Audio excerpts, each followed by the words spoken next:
They didn't sneak in, they marched in bold daylight.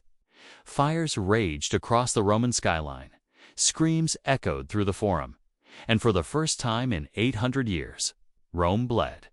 You've heard stories about Rome's power, its glory, and its invincible legions. But what if I told you it all crumbled, not from foreign swords, but from greed, arrogance, betrayal land, a devastating underestimation of the so-called barbarians? This isn't just history. This is a thrilling unraveling of a superpower so mighty it thought it could never fall. But what truly brought it down? Was it the Visigoths who first breached her sacred walls?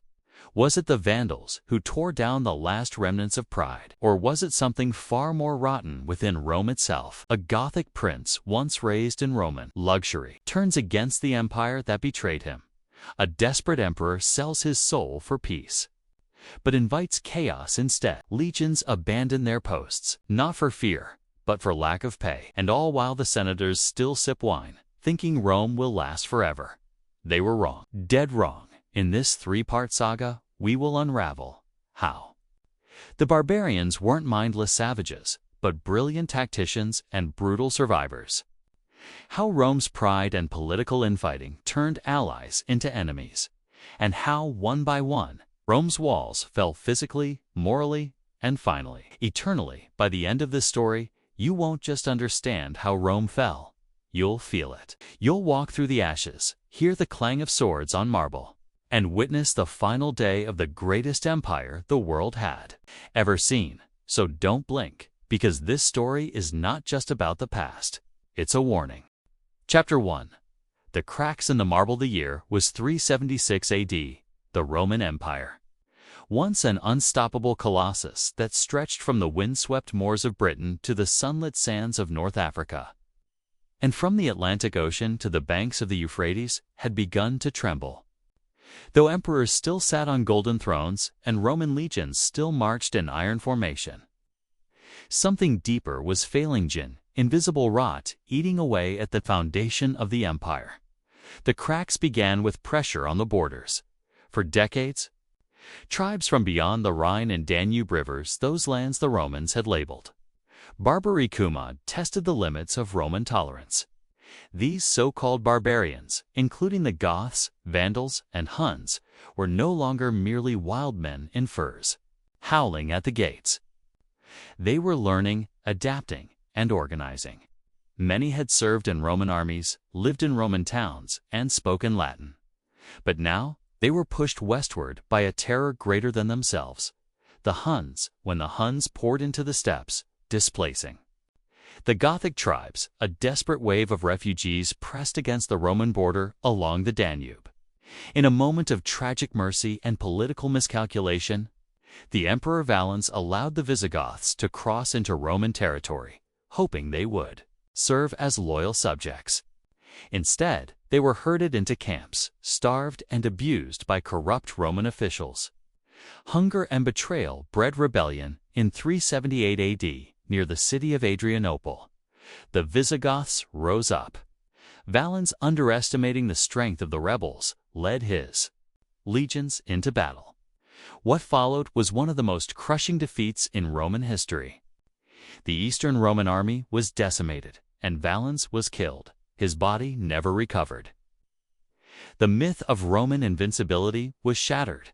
The Visigoths, rather than retreating, stayed within the empire, raiding and pillaging. Rome could no longer repel them effectively. The empire's strength was further eroded by internal corruption, economic instability, and a growing divide between East and West. Emperors rose and fell with dizzying speed, often puppets controlled by ambitious generals. Even as the Eastern Empire recovered under Theodosius I, the seeds of collapse had been sown in the West. The legions, once the pride of Rome, were now filled with foreign mercenaries with questionable loyalty. The economy groaned under the weight of taxation and inflation. Morale declined, and the once glorious cities began to crumble. While Rome still glittered in the imagination of its people, it had become a hollow shell. Meanwhile, the barbarians learned Rome's weaknesses. They learned its roads, its strategies, its flaws, and they waited. The sack of Rome was not a sudden storm, it was a long twilight, and it had only just begun. Chapter 2. The Gates Fall by the early 5th century.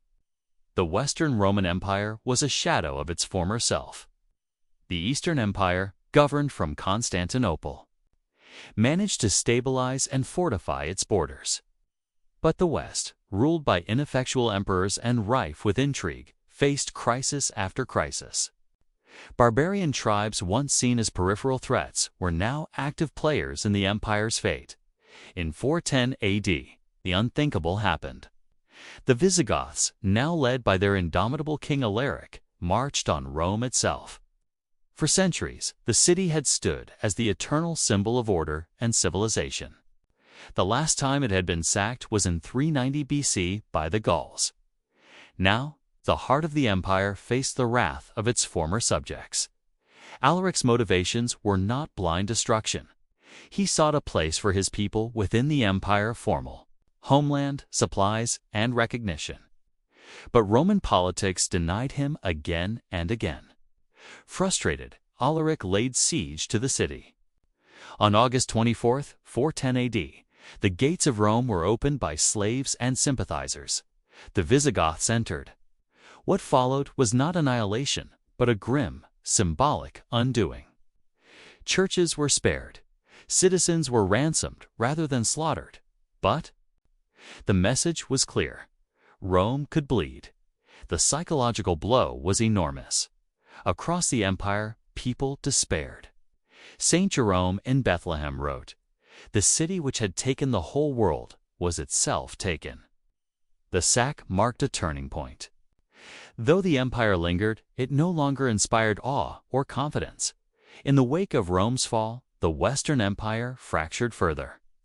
Britain was abandoned, left to the chaos of local warlords and invading Saxons. Gaul fell to the Franks. Spain was divided between Swabi Vandals and Visigoths. North Africa, Rome's breadbasket, was seized by the Vandals under Genseric, who would later sack Rome again in 455 AD, time with far less mercy. The Roman response to these crises was feeble.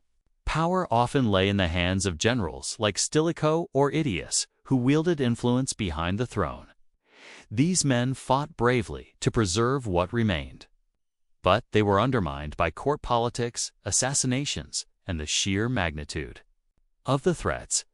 Meanwhile, the Huns, led by the fearsome Attila, descended upon the empire like a storm. Though defeated at the Battle of the Catalonian Plains in 451 AD, their presence further destabilized the region. The Romans paid tributes, made alliances, and betrayed them in turn. The Huns, like the other barbarian tribes, were not primitive. Savages but cunning tacticians and negotiators. The West's last hope flickered with each passing year. By the time Attila died in 453 AD, the Western Empire had only a few decades left. Its last emperors were boys, figureheads with no power. The real rulers were barbarian generals, many of whom had once fought under the Roman eagle. The gates had not just been breached, they had been torn from their hinges. Chapter 3. The last emperor in 476 AD, a boy named Romulus Augustulus, sat on the imperial throne of the West. He was barely a teenager, placed there by his father, Orestes, who had seized power after deposing the previous emperor. But Romulus' reign would be short and symbolic. Enter Odoacer, a commander of Germanic origin, once loyal to Rome. His soldiers, mostly barbarian mercenaries, were denied the land they were promised. In anger, they revolted. Orestes was executed, and Romulus was deposed. Odoacer did not take the title of emperor. Instead, he sent the imperial regalia to Constantinople, declaring there was no longer need for a Western emperor. The Western Roman Empire, at least in name, had ended. The fall was not marked by fire and brimstone, but by paperwork and silence. The Senate still met. Cities still functioned. Life went on, but Rome no longer ruled. The Eastern Empire, the Byzantine Empire, would endure for nearly another 1,000 years, carrying the legacy of Rome. But the West had become a patchwork of barbarian kingdoms. Some, like the Ostrogoths in Italy or the Visigoths in Spain, maintained Roman customs, laws, and culture. But the old unity was gone. Historians debate the exact cause of the fall: economic collapse, overextension, internal corruption, loss of civic virtue, religious shifts, or simply bad luck. The truth lies in all of these. But one fact remains. The barbarians did not merely destroy Rome, they replaced it. They stepped into the power vacuum and forged their own kingdoms from its bones. The Roman dream did not end in fire. It ended in transformation. The echoes of the empire would live on in languages, laws, architecture, and identity. Europe was no longer Roman, but it would never forget Rome. And so, the greatest empire in history did not fall in a day. It faded, piece by piece, until it was gone.